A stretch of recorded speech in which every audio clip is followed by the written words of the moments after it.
One day. I leave for just one day, and all hell breaks loose around the world. But fear not, my friends. I may have been gone, but I am back, and I will be commenting on all of it, giving you one of the most unique takes on the whole of the internet. Hi, how you doing out there in internet land? My name is Brian Trippett. I am the Front Porch Conservative. Welcome to the Friday night edition of Chattin on the Porch, a live stream dedicated to you, the hard-working men and women out there across the fruited plain who are trying to make it by, make a buck, get by, get some love, get whatever. We're glad to have you here with us, and come on in, pull up a chair, pour yourself an adult beverage. You've earned it, ladies and gentlemen. You have earned it. It is time for you to get ready to roll into the weekend. But before you do, we're going to talk about a couple or three things going on.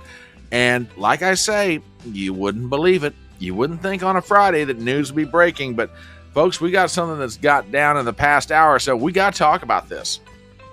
We're going to get into it. So, doesn't matter where you are on social media. Send out a tweet, a Gettr, a Gab, a Truth Social, a Facebook post, wherever you are out there on social media. Please, by all means, share the link, spread the word, give a thumbs up, tell your friends to come on in. Let's sit down and talk for a little bit as we all get ready for the weekend. I mean, after all, you finished dinner, the dishes are in the dishwasher, or your child labor, and yes, you know that's why you had them, just so you can get them to do chores around the house you don't want to do anymore. Your child labor's in there doing the dishes. You have been working hard all week. It's time for you to kick your feet up, sit down and relax, and let's talk about what's going on. Again, my name is Brian Trippett. I am the Front Porch Conservative. This is Chattin' on the Porch. We are on Rumble. We are on Twitter. And we are on that quaint little alternative social media platform known as YouTube. So please, join on in. We're glad to have you. Spread the word. Let's sit down. Let's talk. And I want to thank all you guys for being here tonight. First of all, I should explain why we're doing this on a Friday night. Now, if you are regulars to my channel, you guys know that I've been trying of late to do live streams Monday through Thursday, usually right around 7:30. They last about an hour and a half, maybe a little bit longer, and then I'll take Friday night off, and then I'll do my live stream on the weekend, which is Front Porch Brunch, which I will be doing tomorrow morning at 10:30 a.m. Last night, however, I was asked to assist a family member of mine, and I will tell you kind of what's going on. My mother has now purchased herself a newer vehicle, and this sort of thing is always a family affair because everybody in the family is designated they have one job. My brother-in-law is more or less recognized as the mechanics man. I'm more or less recognized as the logistics and planning guy. And my mom kind of, being older, kind of relies on all of us. She said, hey, I think I found this car that I want to go, look at, maybe purchase. I'm like, okay. I mean, the car that she had was reaching the point where it's giving her a lot of trouble. So it's like, okay, for a lot of different reasons, we need to do this.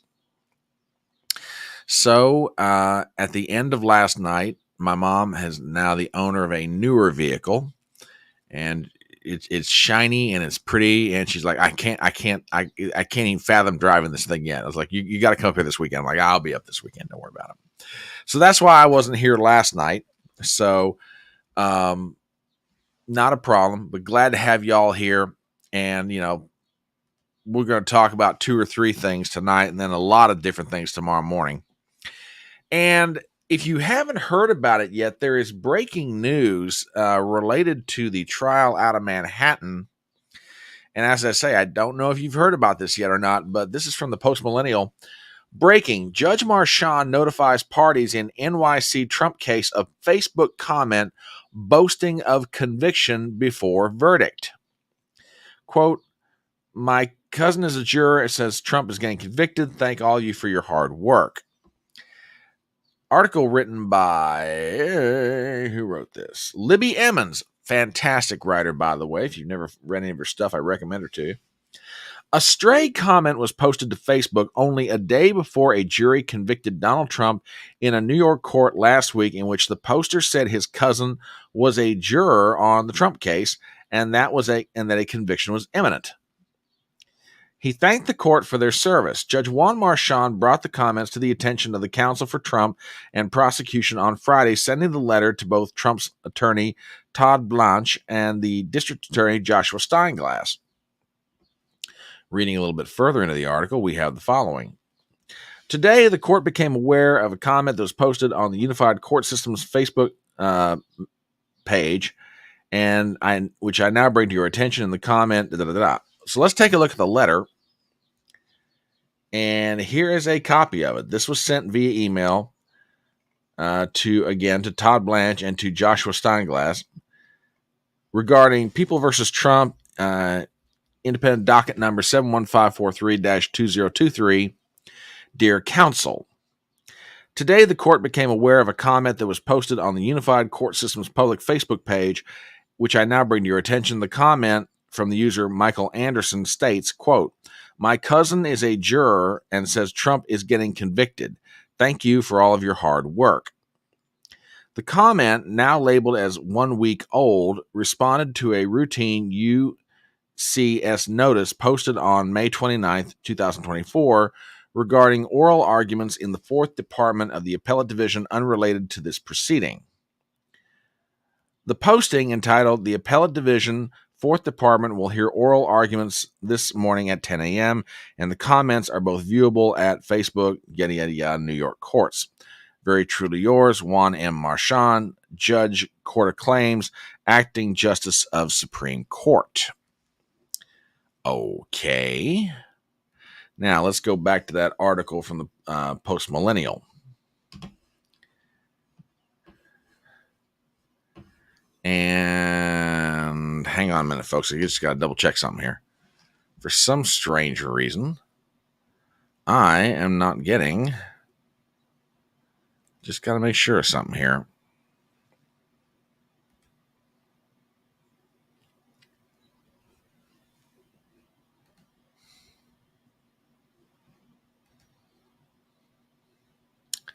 Give me 1 second, folks.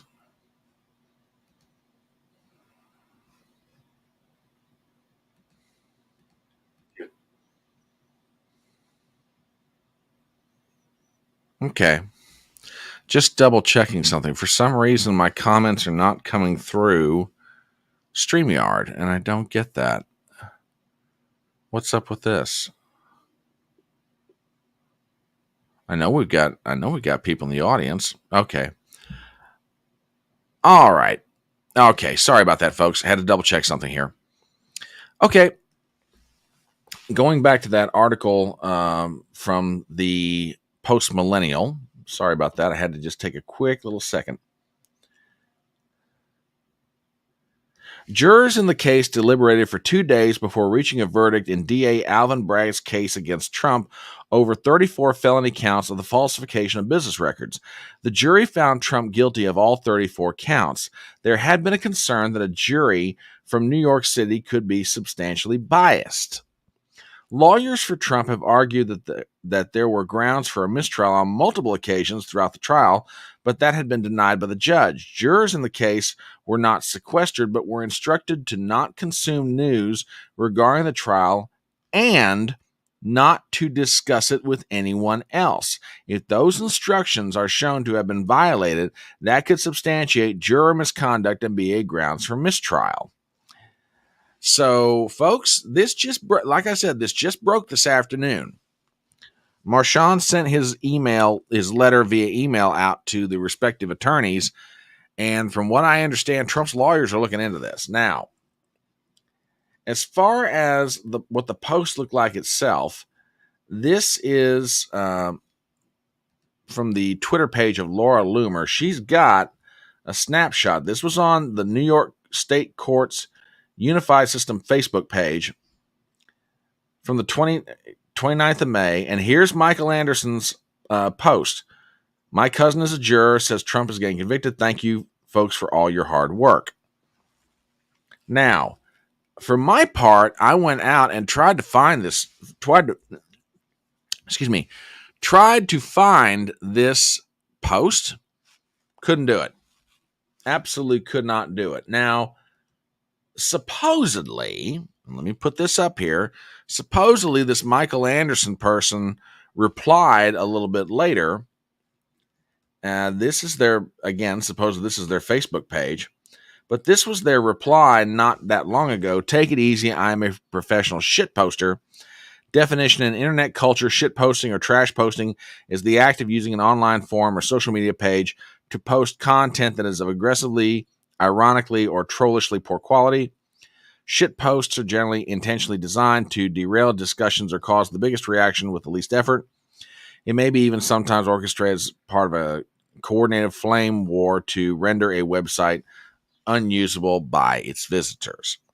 So, like I say, this is out there right now, and everybody has got a different take on it. Now, how they're going to how the New York court system and Trump's lawyers, or even the prosecution, because the prosecution has a very vested interest in trying to find out if this is true or not. Okay. How they're going to do it, I don't know. But from what I understand, everybody's looking into this, and understandably so, because the stakes have the potential to be very high. Here is a post from Brett L. Tolman on Twitter. He's an attorney, executive director of Right on Crime. And he writes, if this is true, it is an automatic granting of a judgment notwithstanding the verdict, or JNOV, as it would be known for short, which would set aside the jury conviction. It would also be the end of the case because double jeopardy has attached. Okay, well, that's his take. The New York Post columnist Miranda Devine, if this is legit, it should wipe out Trump's conviction. Judge Juan Marchand has alerted Trump's attorneys to a Facebook post by a supposed cousin of a Trump juror who spilled the beans that he had inside info that Trump was about to be convicted. Now, keep in mind, the post took place on the 29th of May. We don't exactly know when, but that was the day before the jurors handed down their verdict. Now, again, this thing might be totally fake. We don't know. But it's serious enough that Marchand felt duty-bound to advise all the attorneys. And frankly, you kind of got to figure he didn't really have a choice. If it had been found out later that this comment was made and he never reports it to the counsel for both sides, then he's in a world of trouble. Okay? No matter how partisan the New York courts are up there, if they get caught in something, even the most partisan of legal people up there are going to be in trouble for something like this. You know. Well, and it might very well be. It might very well be a fake post. We don't know. We just don't know yet. We will see. You know. And there are some other some thoughts on this matter. And there is a good point. There's something sketchy about this. This is from The Last Refuge. Marchand made this public for a reason. He's doing the, quote, bathtub thing. You rent an apartment, your fish tank leaks. To cover up the problem and avoid the landlord issue, you overflow and blame the bathtub. There's something bigger here that's being diluted. And, you know, Larry Schweikert, I agree with this. Apparently, the corruptocrat of a douche judge knows there are big problems about to surface. This would be priceless even without the soups. It now appears all three trials may implode due to Moloch-loving inability to follow the simplest of laws. No, I don't. Look, could I be possibly gullible on this? Okay, maybe. But again, this guy drops this thing the day before the verdict comes out. I mean, look, if it's a fake, okay, let's just assume for a moment it is a fake. Does this guy not realize the kind of trouble he's about to cause everybody? I mean, seriously, this case is so hyper-partisan anyway. He drops this comment just for the hell of it. First of all, it's dumb to do it. All right. Okay. And second of all, he's not helping anybody here, which maybe that's his goal and he just doesn't give a damn. That's fine. That's his business. But seriously, bad move. Bad move. And I agree with Bongino. Bongino's probably got the best take of all. Give it some time. Let's see what happens here. Gypsy says, if it is fake, this must be publicly prosecuted so as to not happen again. New York court looking for a bit. Could be. True. Very true. Again, I mean, look. Crizzard, you might be absolutely right. This might be a certified shitpost. We don't know. Okay? We'll find out. But it's out there, and apparently, like I said, Marshawn felt duty bound. He's got to report it. So let's see what happens. All right, now, on to, and this is going to be a relatively short stream tonight, on to the great controversy of our day and time. No, it's not the 2024 election. No, it's not the question of the Ukraine war. No, it's not the impending war in the Middle East. No, the great question of our time is, did Joe Biden take a poop in his pants at Normandy? Okay. For y'all that may not have heard about this yet, yesterday was the 80th anniversary of the Normandy landing on D-Day. And throughout the years, and practically every year for that matter, world leaders come together to celebrate the bravery of those individuals who took part in the Normandy landing. This is Americans, English troops, Canadians, others. Okay. And this causes world leaders to come together, and appropriately so. Okay. Because let's just be honest about it. There's not many of these old boys left. Okay. And that was a very unique generation of men who did something as young men that none of us would ever want to do or ever should ever. Yeah. The survivors of the Normandy landing are most certainly worthy of recognition year in and year out, up until the day that there's no more of them, as far as I'm concerned. So yesterday was the 80th anniversary of the Normandy landing, and Emmanuel Macron, as the host, brought together world leaders. One of them, of course, was Joe Biden.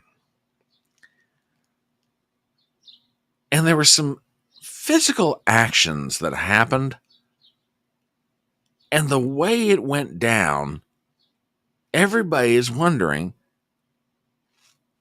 did Joe Biden poop his pants during this ceremony? Now, if you have not seen this yet, okay? If you haven't seen this yet, I will show you what I'm talking about here, okay? All right, so this is a 13-second clip. I'm going to play it. You guys tell me what you think, and we start it right now. So there's Biden. He's shaking hands with Macron.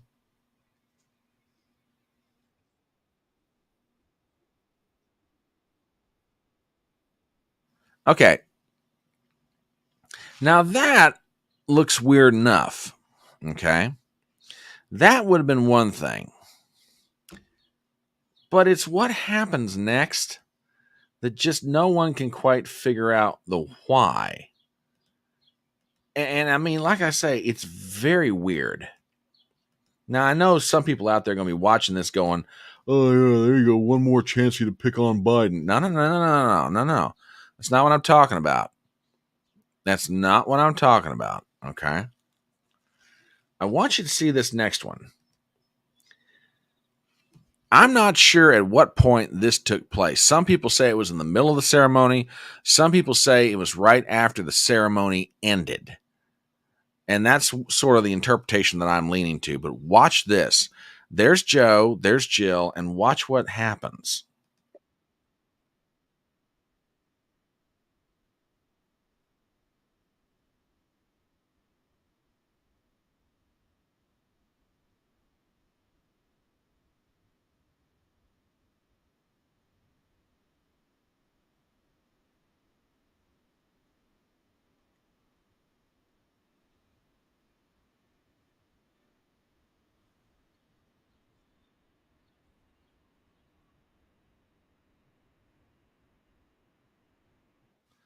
Okay, lay aside everything else. I didn't realize that piece of music was playing in the background. That's John Williams. I did not realize they were playing John Williams music. TBA over on Rumble says, "Shite! I'm late. I'm late. I'm late." Nah, don't worry about it. He says TBA says Joe crapped his pants. WWG1 is here with us tonight.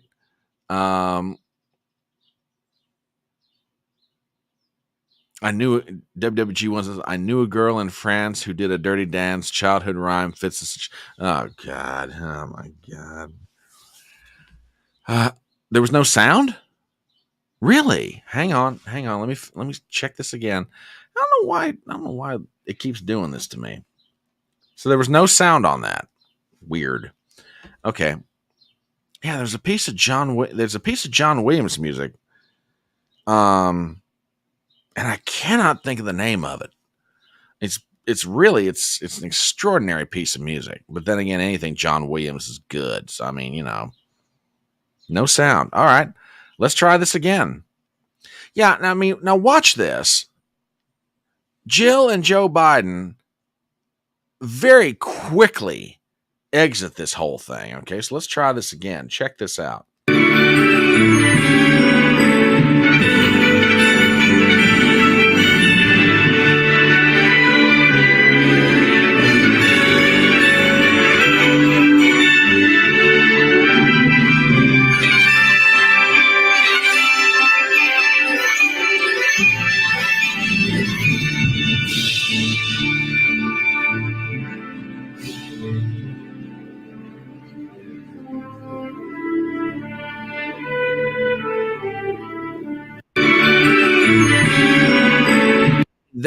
They just book it right out of there, right? Absolutely go flying out. The whole thing seemed weird. Okay. Yeah, Macron hangs around. He's talking to the vets. He's shaking hands, doing all that, and they just motor. Okay. Now, I'll give you my take on this for what it's worth. Oh, really? Now, this I had not read about yet. I had not read about that part. TBA over on Rumble says Macron is like Tinkerbell up on that stage. Yeah, weird. The whole thing. I mean, now, do I think that Joe Biden defecated? No, I do not. Okay. He didn't crap his pants. He didn't do anything else. I dislike Joe Biden with a passion bordering on the holy. But this is something that I'll give him a pass on this, okay? Even despite the weirdness of the fact that Joe and Jill Biden just motored right out of there, right? I'll give him a pass on this one, okay? I just have a very hard time with this, and I don't think I'm alone on this. Let me show you a tweet from Viva Fry, and I think he's right. Found this clip in context. I was almost exactly right. There is a chair behind him. He's going to sit, and it seems like Jill was trying to tell him it's not quite time to sit. And yeah, because you can see him back here. I mean, if you look where my arrow's pointed right now, there's a chair, there's a chair, there's a chair. He's trying to sit down. So, the great pooping controversy, I think, is far too overblown. I do not think that Joe tried to crap his pants, okay? WWG1 says he seems a little light in his loafers to me, Macron, and Biden is heavy on the... Look, I put nothing past Joe Biden, but honestly, I give him a pass on this one. I really do. Robert's just convinced. Oh no, he shit himself.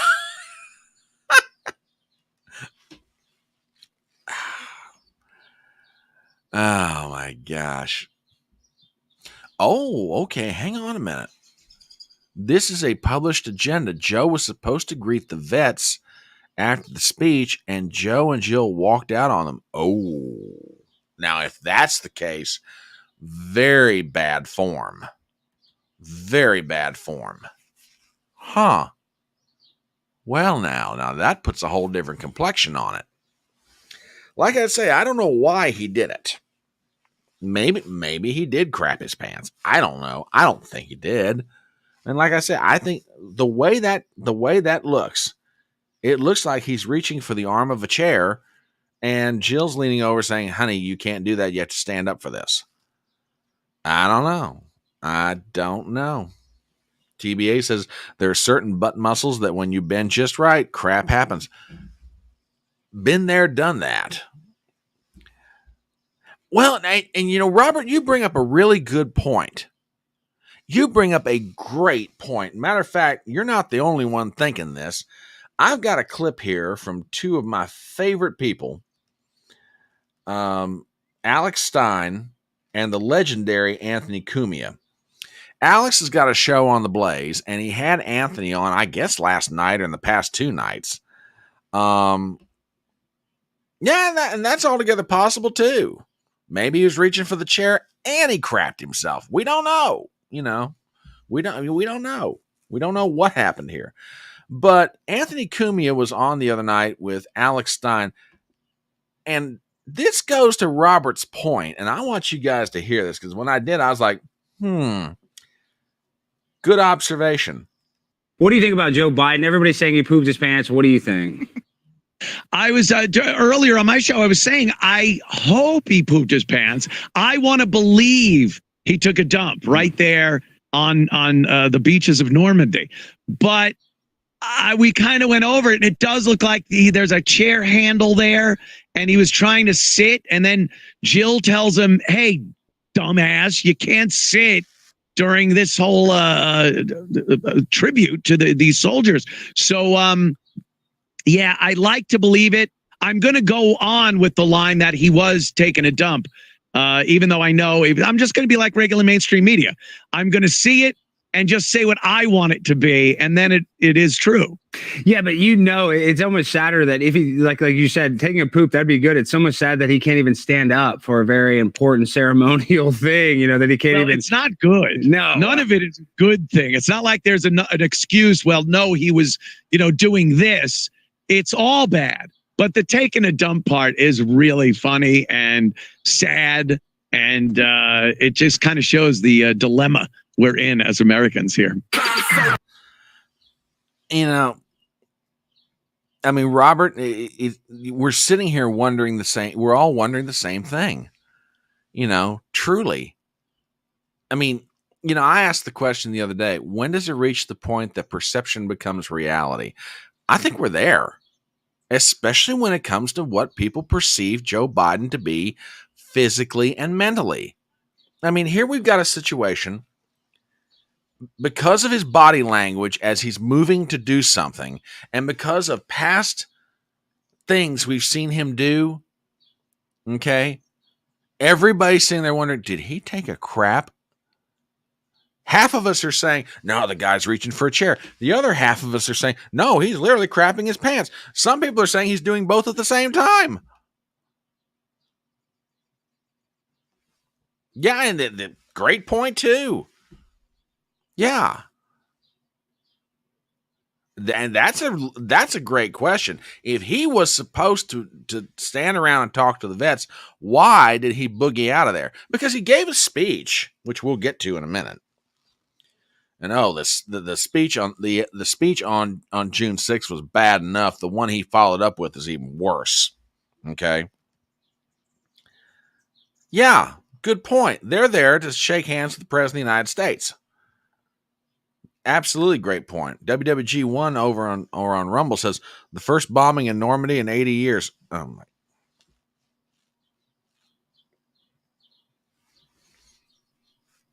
That's good. I'm sorry. That's good. That really is. Oh gosh. No, I'm going to skip that one. Let's go to the speeches. So it's the 80th anniversary of D-Day. The landing at Normandy, a military operation that even its planners were scared to death of.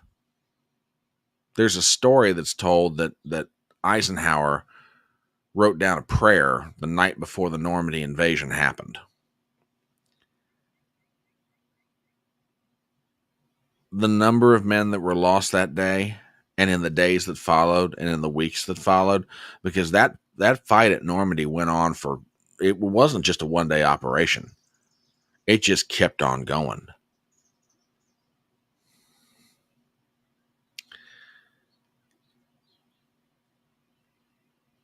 And there have been books written about the Normandy invasion.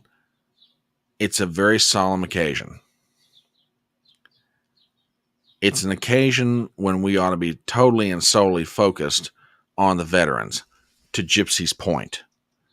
There are American veterans of D-Day who were there to say hello to the President of the United States. TBA says Eisenhower was probably asking God's forgiveness in advance because he knew how bloody it would be. I don't know about if he was asking forgiveness, but he definitely knew he was going to lose a lot of men. That much is for sure. It's an event, the commemoration of D-Day at Normandy, that our focus should be on the veterans. What did Joe Biden do? Yeah, I would say you won't believe it, but given that y'all know how this guy is, yeah, you will. This is from Breitbart. Biden uses D-Day 80th anniversary speech to attack Putin and defend democracy. Article written by Joel B. Pollack. President Joe Biden used his speech at commemorations of the 80th anniversary of D-Day in Normandy to attack Russian President Vladimir Putin as a tyrant and to urge the world to save democracy in our time. The latter statement evoked Biden's rhetoric on the campaign trail, where he has cast former President Donald Trump as an enemy of democracy. Trump spoke at the 75th anniversary of D-Day in 2019 in a widely hailed speech. Now, I think it was... Who was it that mentioned that speech? Yeah, up in Connecticut. Yeah, absolutely. I mean, I'm going to be honest. Off the top of my head, I don't necessarily remember the speech, but I remember it being talked about quite a bit. In his remarks on Russia, Biden hailed the example of the Allies in the Second World War, neglecting to mention the fact that Soviet Russia was a key ally in the fight against the Axis powers, and saying that NATO continued that effort. Quote, Ukraine has been invaded by a tyrant bent on domination, Biden warned. He said that Ukrainians had, quote, inflicted staggering losses on the Russians, adding, nearly 1 million people have left Russia because they can no longer see a future in Russia. That's kind of funny because that's not what I've heard. But anyway, moving on. We will not walk away because if we do, it will not end there. All of Europe will be threatened, he said. To surrender to bullies, to bow down to dictators is simply unthinkable. Biden said that the world was, quote, living at a time where democracy is more at risk across the world than at any point since the end of World War II. He added, will we stand against tyranny, against evil, against crushing brutality of the iron fist? Will we stand for freedom? Will we defend democracy? Will we stand together? My answer is yes, and can only be yes. He concluded, democracy is never guaranteed. Every generation must preserve it, defend it, and fight for it. And yeah.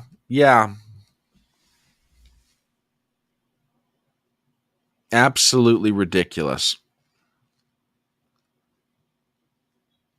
Look, you want to give a speech about Ukraine? Fine. You want to give a speech about defending democracy? Fine. Hey, Joe, this is not the time or the place. A lot of those men who were there 2 days ago, or yesterday, I should say, and were there 80 years ago, there's not many of them left, my friend. And those men did more in that day and on those days thereafter than you'll ever do in the whole of your miserable lifetime. The least you could do is put a lid on your rantings about Ukraine and actually honor the men who came there to remember their brothers who have fallen. But you can't even do that. You got to score points with Emmanuel Macron and all your other globalist buddies over there and completely ignore the sacrifice of the men who are still alive to remember it, and you ignore the sacrifice of those who never even made it there. Unbelievable.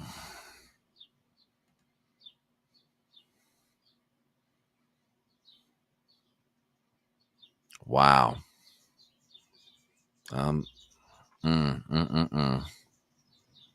Yeah. So that was one of his speeches. Now, I say one of because Joe Biden gave 2 speeches in Normandy. Oh, by the by. Oh no. Oh no, that's awful.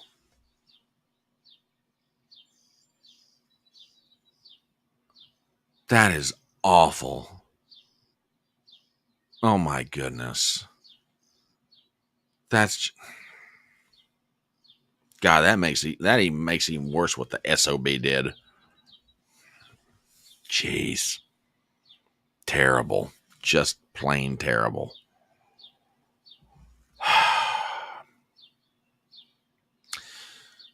Well, now that I'm not going to... Yeah, okay.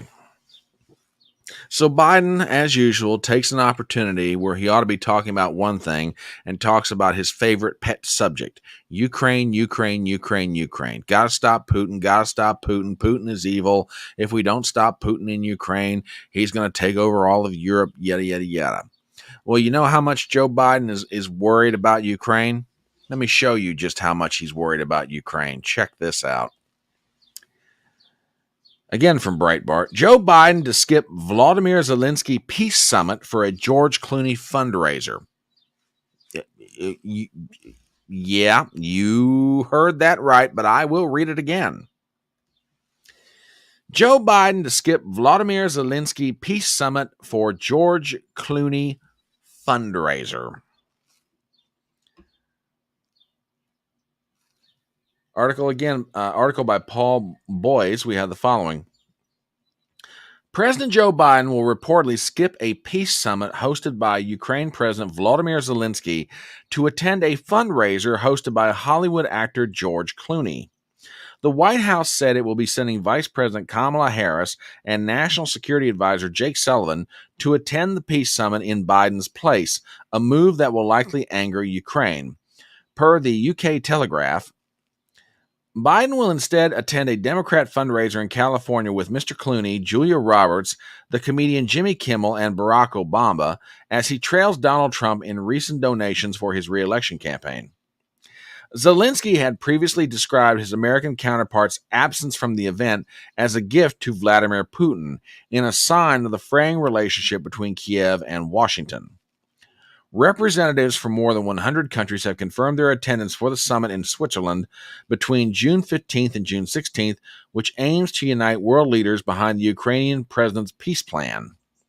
The White House still reiterated its commitment to Zelensky's peace summit. Quote, the vice president will underscore the Biden-Harris administration's commitment to supporting Ukraine's effort to secure a just and lasting peace based on Ukraine's sovereignty and territorial integrity and the principles of the UN Charter, the White House said in a statement.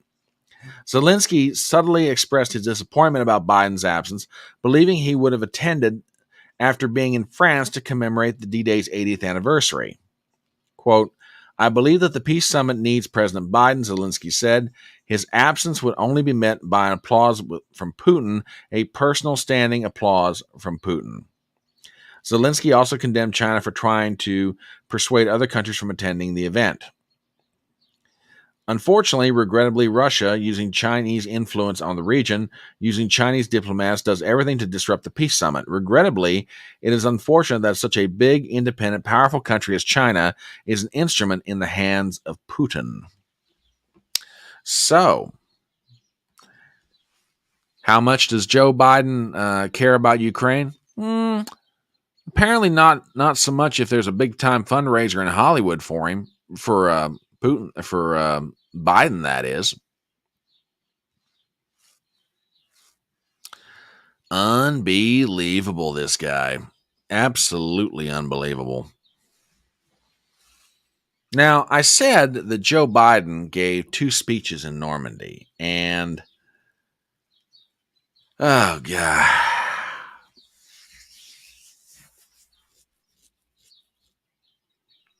Let me tell you something. November 5th cannot get here fast enough. It really can't. It just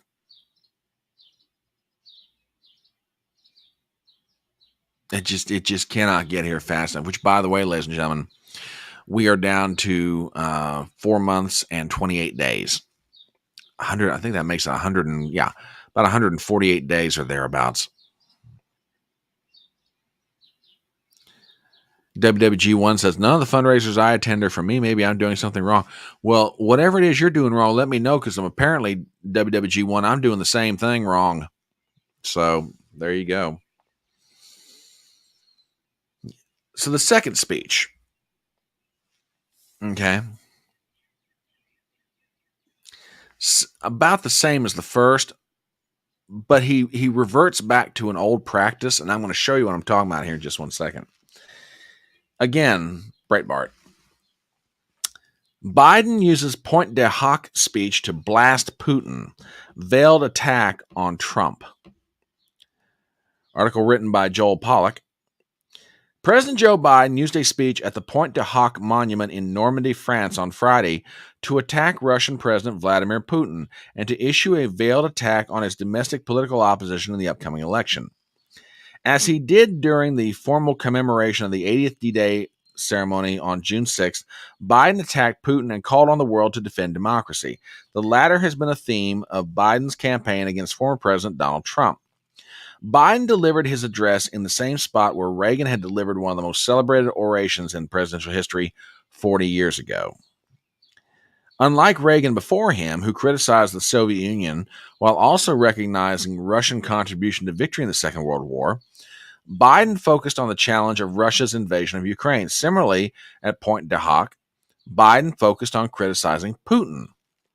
After declaring that democracy requires sacrifices in its defense and praising the Army Rangers who stormed the cliffs of Pointe du Hoc, he said, quote, does anyone doubt that they, the Army Rangers at Pointe du Hoc, would want America to stand up against Putin's aggression here in Europe today? Later, he continued, they fought to vanquish a hateful ideology in the 30s and 40s. Does anyone doubt they wouldn't move heaven and earth to vanquish the hateful ideologies of today? Biden often connected Trump falsely to Nazi rhetoric in the 1930s, notably in the debunked Fine People hoax. It just... yeah. Oh, I wish it would get out of a holding pattern and land big time. WWG1, that is so funny considering the Russian was our ally. Exactly. Exactly.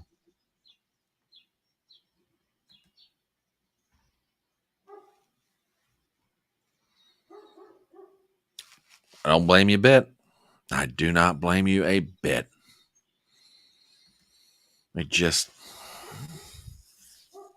It really does. It just boggles the mind.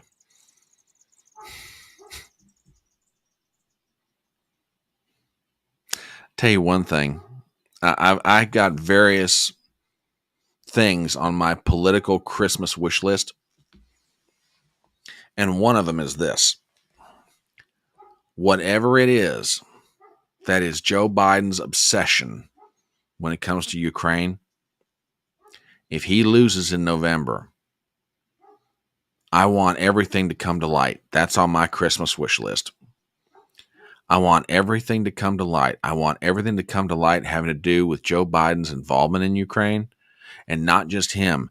Every mother-loving neocon, Democrat, Republican, I don't care. If they've got their fingers in Ukraine and they're somehow benefiting from what's going on, I want it to come to the surface, and I want the American people in their righteous indignation and in their righteous judgment to remove these people from political power. That's my Christmas wish. Political Christmas wish. My regular Christmas wish list has to do with going on a date with Lauren Boebert, but that's a whole other subject. Now, I said that Biden, in his Pointe du Hoc speech, reverted back to an old practice. And I need to take you back in time to set this up. Remember, Joe Biden has ran for president before, and the first time he ran was back in 1988. He dropped out of that race before it really got rolling real good. And the reason that he dropped out of the race is because it was found out that he was blatantly plagiarizing speeches from an English politician by the name of Neil Kinnock. He was blatantly lifting whole passages from Robert Kennedy Sr. speeches and so forth. Well, with Joe Biden's Pointe du Hoc speech that he gave yesterday, he reverted back to form. I want to show you a clip. It runs about 2 minutes. Sorry.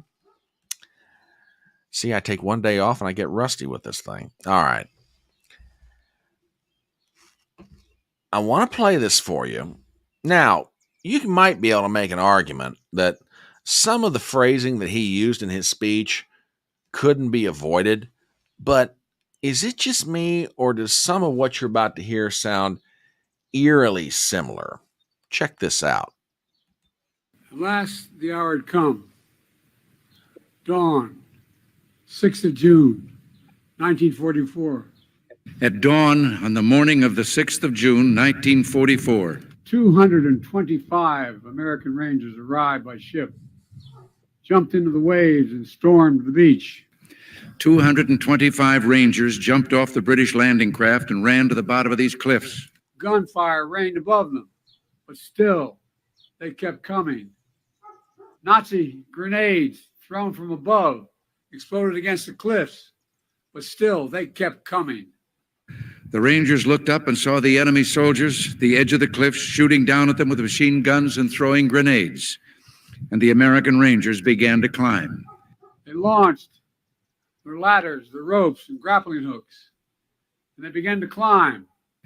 They shot rope ladders over the face of these cliffs and began to pull themselves up. When the Nazis cut their ladders, the Rangers used the ropes. When the Nazis cut their ropes, the Rangers used their hands. When one Ranger fell, another would take his place. When one rope was cut, a Ranger would grab another and begin his climb again. And inch by inch, foot by foot, yard by yard, the Rangers literally clawed their way up this mighty precipice until at last they reached the top. Soon, one by one, the Rangers pulled themselves over the top. They breached Hitler's Atlantic Wall, and they turned in that one effort the tide of the war that began to save the world. And in seizing the firm land at the top of these cliffs, they began to seize back the continent of Europe. Now, WWG1 makes a valid point over on Rumble. Presidents do not write their own speeches. Who wrote this? That's what I want to know. I'll agree with you partially. They may not write them, but they have definite input into them. But yeah, there's a speech writing staff at the White House. TBA says Biden did not write this, Reagan did. But who on the Biden staff did the copy and paste? That's a great question. Like I said, some of that language you could possibly say, oh, okay, you're using certain numeric and historic points, but some of that language is just so blatant. There's no way to get around it. Biden's speech writing staff lifted straight out of Reagan's Pointe du Hoc speech. There's just no getting around it. I mean, it's all, in some cases, it's almost word for word. So yeah, it's just, and here's another great point. Who okayed it?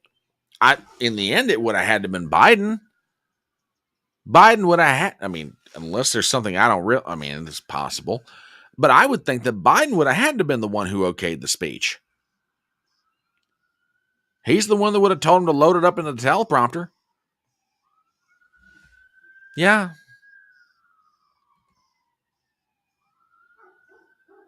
Well, but is he brain dead or is he faking it? I don't know. Can't tell you. Could not tell you with this guy. Sometimes I think he's faking it. Sometimes I think, no, he is brain dead. Yeah. I mean, it's just, I almost get scared when Biden goes overseas anymore. I really do. It's not so much what Biden, it's not even ideological reasons why I get scared. I just wonder what he's going to do to embarrass the United States. I really do.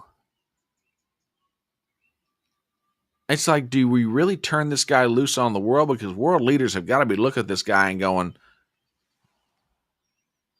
really? You're the president of the United States? Just saying.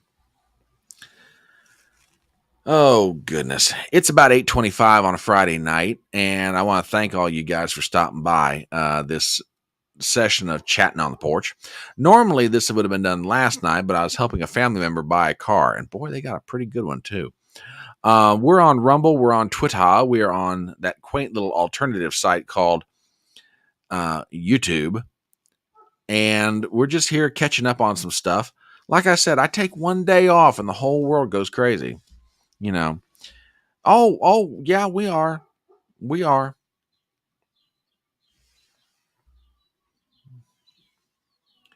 Zippy over on Rumble says, will St. Ronnie save a Biden or pull him into the grave?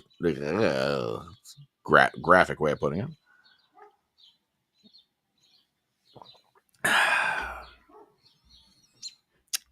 Yeah, it just, I don't know how, well, no, wait a minute. He's got one more foreign trip coming up. And as a matter of fact, that I'm aware of, it's got one more coming up, and it's this month. It's the G7 summit, just before the presidential debate. So, is there any way that we can keep him from going overseas? Not that I really want him as president here in America, but God, do we have to let this guy loose around the world? It's just embarrassing. It really is. Anyhow, if you haven't done it yet, give me a thumbs up on the live stream on both Rumble and YouTube. I'd really appreciate it. If you're not subscribed to the channel, please give me a sub. I'd really appreciate that as well.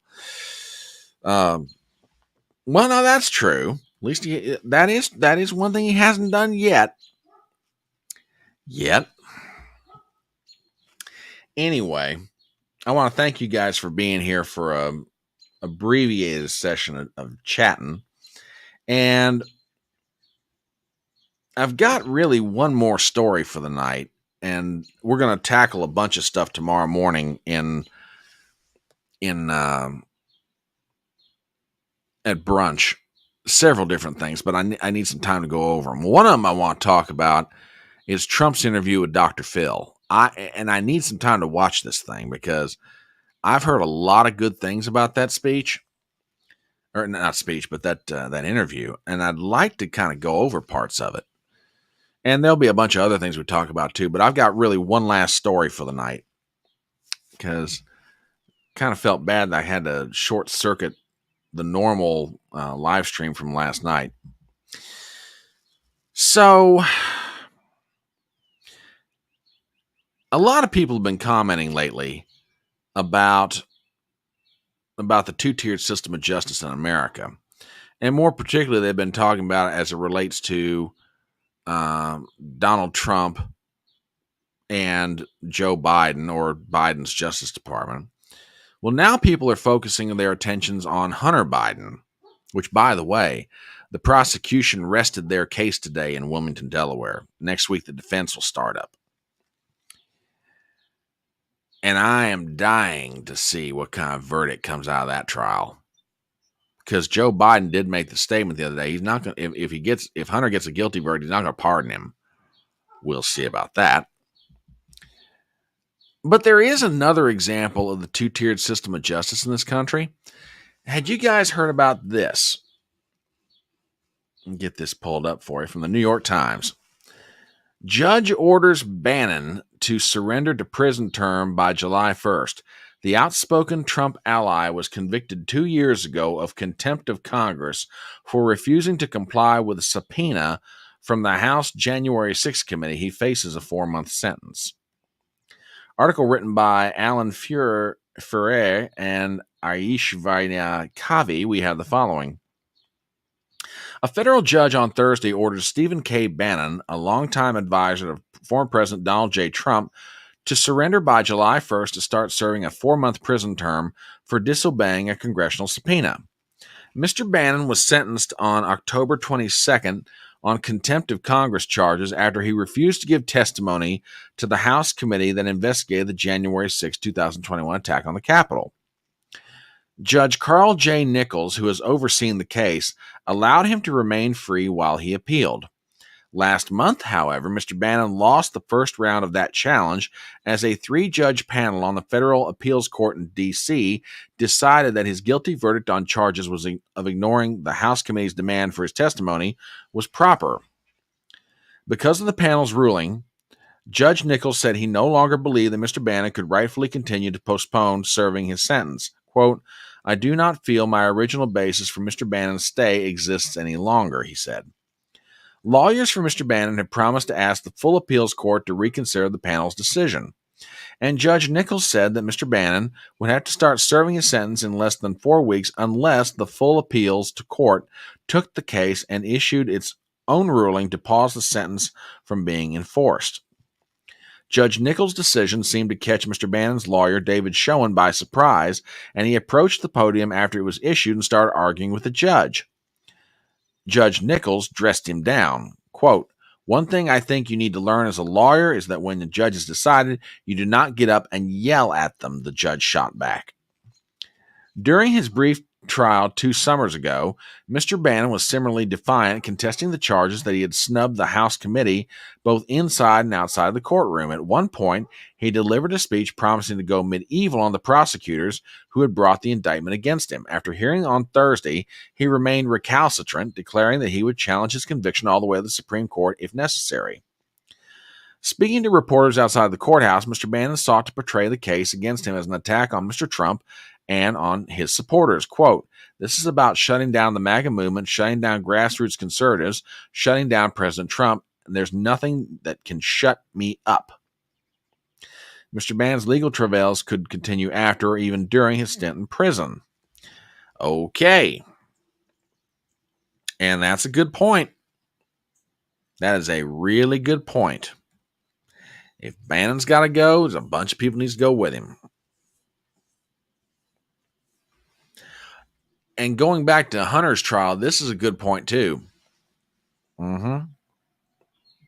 She left Europe to come back to America just to be at the trial. She was there today, as a matter of fact.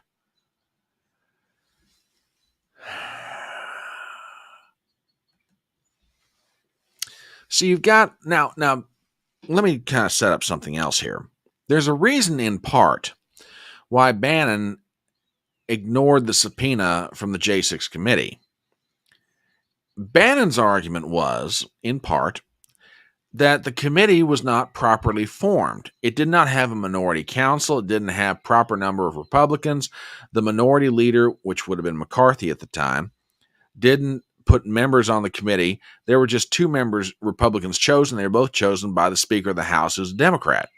So in Bannon's argument, the committee was not properly formed, therefore any subpoena that they issue was not valid. And Bannon's been arguing that for going on 2 years now. Well, the judge is like, nope, you got to go to jail. You're done. Unless, of course, the full D.C. district agrees to hear the whole thing. Now, that's justice for Bannon. Watch this. This is an interview that, or remarks to the press that Merrick Garland was giving, and he's talking about subpoenas that are being issued by congressional committees. And I want you to hear what he says, because this, if you want an example of the two-tier system of justice, you're not going to get really a better one than this. The Justice Department is a fundamental institution of our democracy. People depend on us to ensure that our investigations and our prosecutions are conducted according to the facts and the law and without political influence. We have gone to extraordinary lengths to ensure that the committees get responses to their legitimate requests.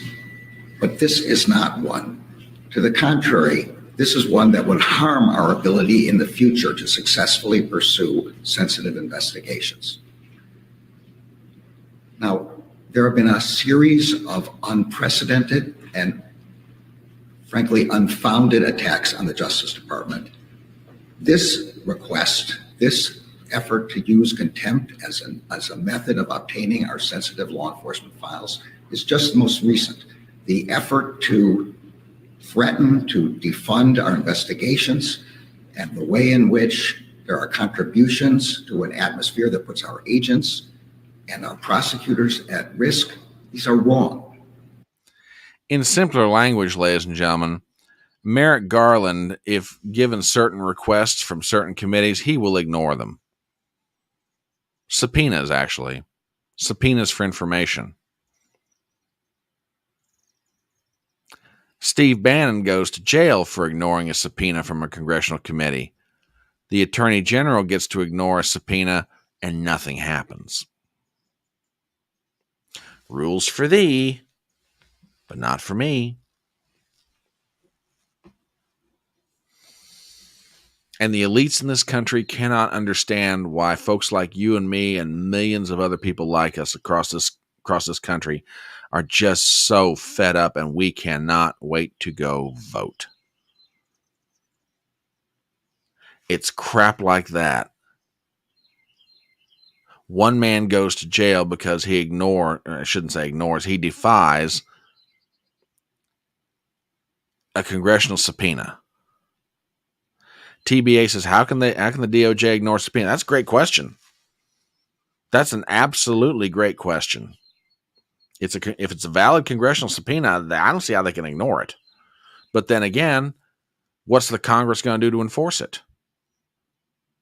Even if they had the ability to enforce it, with this bunch up on Capitol Hill, I don't expect them to do anything except send a strongly worded letter. Of course, they're real good at doing that sort of thing.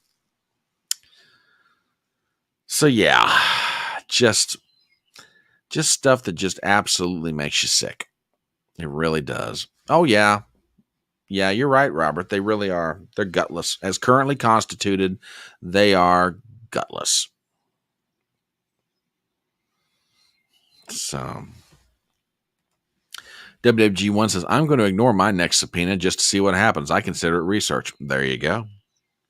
I can't tell you what to do, but, I can understand why you'd want to, make that an experiment. What gives the DOJ the authority to decide which subpoenas they should and should not do? I would argue that's arbitrary capriciousness, TBA.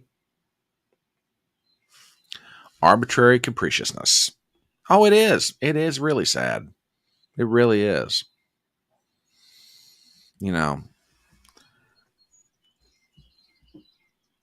I guess I'm in the hopes that, there's a lot of things wrong in the country right now, and I don't dispute any of that. It's almost like trying to figure out, that old joke about a mosquito in a nudist colony. Where do I start first? There's so many problems. Where do you start? Well, to me, some of the big ones, this two-tiered system of justice. Number one, clean out the Justice Department. Either start firing them or eliminate their position by defunding them. But you can only do that with a different president. And then there's no guarantee Trump will do it. I think he's got a big incentive to do it this time. But will he do it? Don't know. Don't know yet. Don't know. Anyway, look, it's 8:30 on a Friday night. You guys have got stuff to do, and we're going to be back tomorrow morning at 10:30. So I just want to wrap it up and let you guys get on with the rest of your Friday evening. I want to thank everybody who stopped by tonight, and I genuinely appreciate it, especially on the relatively short notice. But you guys are awesome as always. We will be back 10:30 tomorrow morning for Front Porch Brunch. We're going to have a whole array of topics, and you guys, again, as always, are awesome. Thank you so much for being here. And, hey, just remember, it's darkest before the dawn, and I think dawn's coming. Anyway, you guys have a great rest of your Friday evening. We'll get back together again 10:30 tomorrow morning. And remember the words of that great American philosopher, Tom T. Hall. It's faster horses, younger lovers, older whiskey, and more money. Happy Friday night. We'll see you Saturday morning.